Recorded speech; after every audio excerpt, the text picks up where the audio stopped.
વડોદરા શહેરના ફતેગંજ વિસ્તારમાં આવેલી એક સોસાયટીમાં રહેતા પાઠક પરિવારનો પુત્ર ગુમસુદા થઈ જતા તેની શોધખોળ હાથ ધરવામાં આવી હતી. આ પુત્ર આખરે દ્વારકાથી મળી આવતો ફરીથી વડોદરા શહેરના ફતેગંજ વિસ્તારમાં આવેલી એક સોસાયટીમાં રહેતા પાઠક પરિવારનો પુત્ર ગુમ થઈ ગયો હતો, જેની શોધખોળ હાથ ધરવામાં આવી હતી. ત્યારે આખરે આ પુત્ર દ્વારકાથી મળી આવતા પરિવારમાં ખુશીની લાગણી જોવા મળી રહી છે. આ વિશે વિસ્તૃતમાં માહિતી આપવા માટે ફતેગંજ પોલીસ દ્વારા એક પત્રકાર પરિષદ યોજવામાં આવી હતી.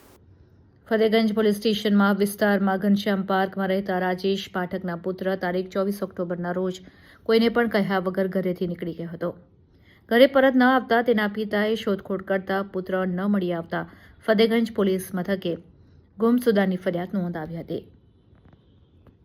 ફતેગંજ પોલીસે ગુમસુદા પુત્રની શોધખોળ હાથ ધરી હતી. ત્યારે ગુમ થનાર કિશોરને શોધવા ફતેગંજ પોલીસ સ્ટેશનના ઇન્ચાર્જ પોલીસ ઇન્સ્પેક્ટર L.J. મિયાત્રા તથા ફતેગંજ પોલીસ સ્ટેશનના police sub inspector S.R. Vasava surveillance staff દ્વારા તારીખ 24-25 ઓક્ટોબરના રોજ મોડી રાત સુધી પોલીસ સ્ટેશન વિસ્તારના વિવિધ CCTV ચેક કરવામાં આવ્યા, જેમાં ગુમ થનાર બાળક છાણી છાયાપુરી રેલવે સ્ટેશન તરફ ગયો હોવાનું જાણવા મળ્યું હતું. જેના આધારે તપાસ હાથ ધરતા તે ટ્રેનમાં ગયો હોવાની માહિતી મળવાના આધારે ગોરખપુર ઓખા ટ્રેનમાં અમદાવાદ રેલવે પોલીસનો સંપર્ક કરી ફતેગંજ પોલીસ સ્ટેશનના સર્વેલન્સની ટીમ અમદાવાદ ખાતે તપાસ કરવા રવાના થયા હતા, જ્યાં CCTV ચેક કરતા ગુમ થનાર બાળક આ જ ટ્રેનમાં દ્વારકા ગયો હોવાનું જણાઈ આવ્યું હતું. જેના ભાગરૂપે તારીખ 27મીના રોજ સવારે 9 વાગે ગુમ થયેલ આ કિશોર મળી આવ્યો. તે બાળકને ફતેગંજ પોલીસ સ્ટેશન ખાતે પરત લાવી પરિવાર સહી સલામત તેને સોંપવામાં આવ્યો છે. બાળક મળતા જ તેના પિતા રાજેશ પાઠકમાં ખુશીની લાગણી જોવા મળી હતી અને પોલીસ કર્મીઓને મીઠાઈ ખવડાવી મોં મીઠું કરાવ્યું હતું. મળતી માહિતી અનુસાર તેના પિતાએ બાળકને મોબાઈલ બાબતે ઠપકો આપતા બાળક ઘરથી નીકળી ટ્રેન મારફતે દ્વારકા ખાતે ગયો હતો તેમ જાણવા મળ્યું છે. આ સમગ્ર મામલે વડોદરા શહેર પોલીસના ડીસીપી ઝોન 1 જગદીશ ચાવડા દ્વારા પત્રકાર પરિષદ યોજી વિસ્તૃત માહિતી આપવામાં આવી હતી. તારીખ 24-10-25ના રોજ ફતેગંજ પોલીસ સ્ટેશન વિસ્તારમાં એક બાળક નામે અનમોલ રાજેશભાઈ પાઠક ગુમ થયાની હકીકત પોલીસ સ્ટેશન આવી અને એમના પિતા દ્વારા જાહેર કરતા આ કામે 137 BNSની કલમ અંતર્ગત ફતેગંજ પોલીસ સ્ટેશનમાં અપહરણનો એક ગુનો દાખલ કરેલ. ગુનાની ગંભીરતાને ધ્યાનમાં લઈ અને Narmad police commissioner sir, additional CP બીના પાટીલ મેડમના માર્ગદર્શન અને સૂચના મુજબ મારી ટીમ, જેમાં ફતેગંજના ઇન્ચાર્જ PI મિયાત્રા અને એમની સાથે પોલીસ સબ ઇન્સ્પેક્ટર વસાવા અને બીજા 4 કર્મચારીઓ દ્વારા આને શોધી કાઢવા માટે પ્રયત્નો શરૂ કરવામાં આવેલા. જેવી જાહેરાત થઈ છે એની સાથે જ 24 અને 25 તારીખ 24 તારીખ રાત્રે લગભગ 2 વાગ્યા સુધી અને 25મીએ સવારે અગેન ફતેગંજ પોલીસ સ્ટેશન અને એની આજુબાજુના વિસ્તારના CCTV ફૂટેજ ચેક કરવામાં આવેલ. એ CCTV ફૂટેજ જે છે ચેક કરતા બાળક જે છે એ 2 વખત અલગ અલગ રિક્ષામાં જોવા મળેલ.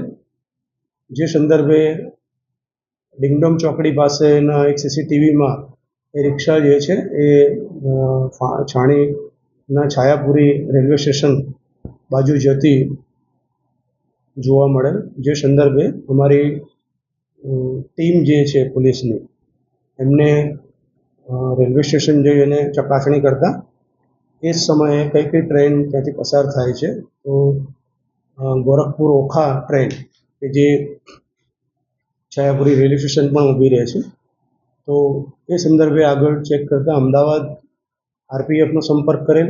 અમદાવાદ ટીમ ગયા પછી RPF સાથે સંકલન કરી અને ટ્રેન દ્વારકા જ્યાં પહોંચ્યું ત્યાંના RPF સાથે સંકલન કરી અને CCTVમાં એવી હકીકત જણાયેલ કે બાળક દ્વારકા મુકામે પહોંચેલ છે. જેને ધ્યાને રાખી અને અમારા બે પોલીસ કોન્સ્ટેબલ નામે મુકેશ દેસાઈ અને મિલન જોશી બંનેને અમે અહીંથી તાત્કાલિક રવાના કરી. લોકલ દ્વારકા પોલીસનો પણ અમને આ બાબતે સારો સહયોગ મળેલો અને 26 તારીખ સમગ્ર દિવસ દરમિયાન સમગ્ર દ્વારકામાં બાળકને શોધવા માટેના પ્રયત્ન થયેલા અને એ પ્રયત્ન અંતર્ગત અમને 27મીને સવારે 9 વાગે એ અનમોલ જે છે એ અમને મળી આવેલ અને એને અહીંયા અમારી ટીમ પરત લાવીને એના પિતાને સહી સલામત સોંપવામાં આવ્યા છે. બાળક જે છે એ 14 વર્ષનો છે અને કેન્દ્રીય વિદ્યાલયમાં અભ્યાસ કરે છે. એના પરિવારમાં એને કોઈ ઠપકો આપ્યો તો એને માઠું લાગ્યા પછી એ પોતાનું ઘર છોડી અને જતો રહ્યો. અમારા માટે ચેલેન્જિંગ એ પણ હતું કે એની પાસે કોઈ મોબાઈલ પણ ન હતો, પરંતુ હ્યુમન ઇન્ટેલિજન્સ અને સીસીટીવી કેમેરાના મારફતથી સતત 72 કલાક સુધી અમારા ફતેગંજના પોલીસના સ્ટાફના જવાનોએ મહેનત કરી અને બાળકને શોધી અને એના પરિવારને પરત આપ્યો છે.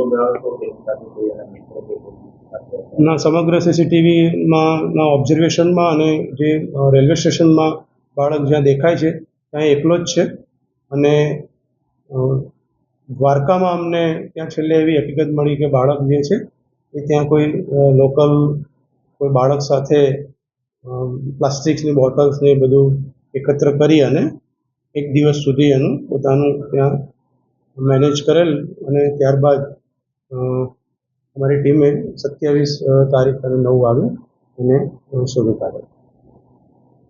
Thank you sir, thank you so much for Gujarat police, specially Baroda police sir. आज मैं कह सकता हूं सर कि मेरी लाइफ का बेस्ट गिफ्ट मुझे बड़ौदा पुलिस ने दिया है सर. मेरा बच्चा जैसे ही इन्फॉर्मेशन मिला 15 मिनट में बड़ौदा की पुलिस मेरे घर में थी सर, और उसके बाद में कंटिन्यूसली चेक दी, सीसीटीवी ट्रैक किया, और ऐसा नहीं कि उन्होंने बिहाइंड खाली हमको इन्फॉर्मेशन दिया, मुझे साथ में रखा. उन्होंने पानी नहीं पिया, खाना नहीं खाया जब तक उन्होंने मेरे बच्चे को ढूंढ के नहीं दे दिया.